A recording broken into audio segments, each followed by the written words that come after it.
बोलिए बांके बिहारी लाल की जय। स्वागत है दोस्तों अपनी प्यारी महान संस्कृति यूट्यूब चैनल पर। तो आज हम सुनेंगे कि हम असली सुख पा रहे हैं या सुख की परछाई को पा रहे हैं। आइए देखते हैं वीडियो में। बोलिए कृष्ण कन्हैया लाल की जय। स्वागत है आप सभी का अपनी प्यारी महान संस्कृति में। इस चैनल पर मैं अपनी भारतीय संस्कृति के बारे में वीडियो पोस्ट करता हूं ताकि सभी लोग भारतीय संस्कृति को पहचाने, जाने और इसके अनुसार अनुकरण करें ताकि सबका जीवन सुखमय हो, आनंदित हो। तो सुनते हैं एक छोटी सी कहानी कि आप सुख में जी रहे हैं, सुख प्राप्त कर रहे हैं या सुख की परछाई को प्राप्त कर रहे हैं। तो यहाँ पे सुख क्या है, सुख की परछाई क्या है, उसके बारे में थोड़ा अंदर से विस्तार से समझेंगे। एक बार एक राजा की रानी ने अपना नवलखा हीरों का हार एक खूंटी पर टांग रही थी। ओपन एरिया में, खुला बाग वगैरह जहाँ होता है वहाँ कुछ काम के लिए टांग रही थी। इतने में एक बाज पक्षी की नज़र वहाँ पड़ी और वो हीरे चमक रहे। तो बाज पक्षी ने सोचा कोई खाने की चीज़ है, तो उसने झपटा मारा और झपटा मार के ले उड़ा। अब ले उड़ा तो रानी तो चिल्लाती रह गई, सेवक दौड़ के आए, लेकिन वो तो बाज तो उड़ चुका था, उसको कैसे पकड़ें। अब रानी रूठ गई, राजा को कहा कि भाई मेरे को तो वही हार वापस चाहिए, नहीं तो बस मैं तो रूठी रहूँगी। और ऐसे रूठ के बैठ गई कोप भवन में जाके। तो राजा ने कहा अरे भाई वैसा ही दूसरा हार बनवा देते हैं, अब उस हार को कहाँ से ढूंढ के लावें, जब बाज पक्षी लेके भाग गया तो कहाँ ढूंढेंगे हम, जंगल में कहाँ ढूंढेंगे। बोले नहीं मुझे तो वही हार चाहिए।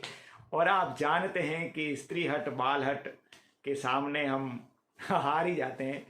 तो फिर राजा ने सैनिकों को सबको काम पे लगा दिया, जाओ भाई जहाँ भी हो आप उस हार को ढूंढो।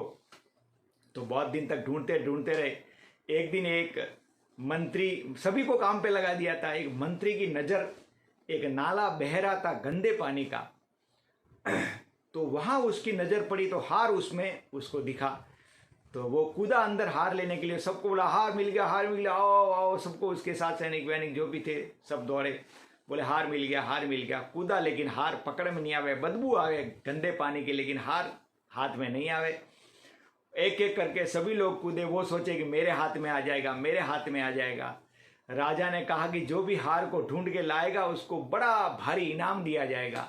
तो इनाम के लालच में आकर सभी लोग उस गंदे नाले में कूदते रहे हार को पकड़ने के लिए। हार लेकिन पकड़ में नहीं आता, दिख रहा है वो लेकिन पकड़ में नहीं आ रहा है। तो फिर राजा को खबर दी, राजा साहब हार दिखता है लेकिन पकड़ में नहीं आता है। तो राजा साहब खुद ही आए, चलो भाई देखते हैं, देखें क्यों नहीं पकड़ में आता। तो राजा साहब खुद भी उस नाले में कूद गए, वो लेकिन हार पकड़ में नहीं आया। इतने में वहां से एक संत महात्मा जी गुजर रहे थे। उन्होंने बोला भाई आपके राज्य में कोई प्रतियोगिता हो रही है क्या कीचड़ में नहाने की, सभी लोग कीचड़ में नहा रहे हैं। बोले नहीं नहीं, ये हार जो है वो हाथ में नहीं आ रहा, हमारे रानी जी का हार है, बाज बख्शी लेके भाग गया था। उन्होंने सारी कहानी बता दी। तो अब ये हाथ में नहीं आ रहा है, इसको कैसे निकालें, दिख रहा है लेकिन हाथ में नहीं आ रहा है। तो संत महात्मा ने बोला अरे भाई ये हाथ में कैसे आएगा, ये तो इस हार की परछाई है, परछाई। हार तो वो देखो पेड़ पे लटक रहा है, वहां से उसको उतार के लाओ। और सबने कहा अरे वो लटक रहा है। फिर गए सैनिक, चढ़ के पेड़ पे से हार को उतार ले, रानी जी को दिया।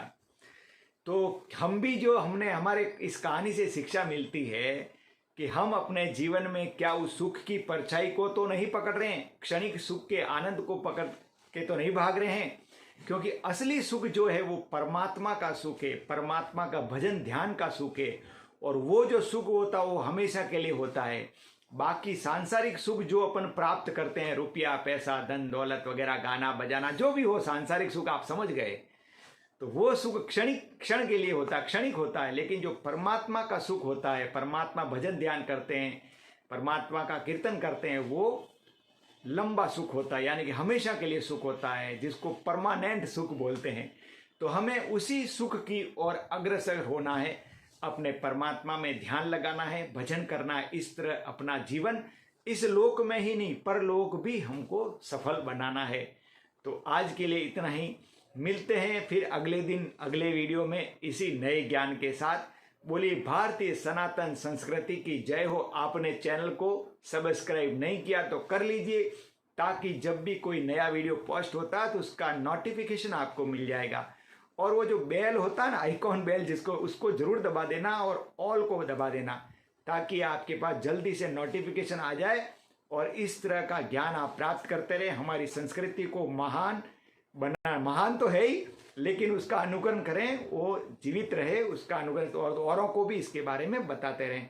जय श्री राम।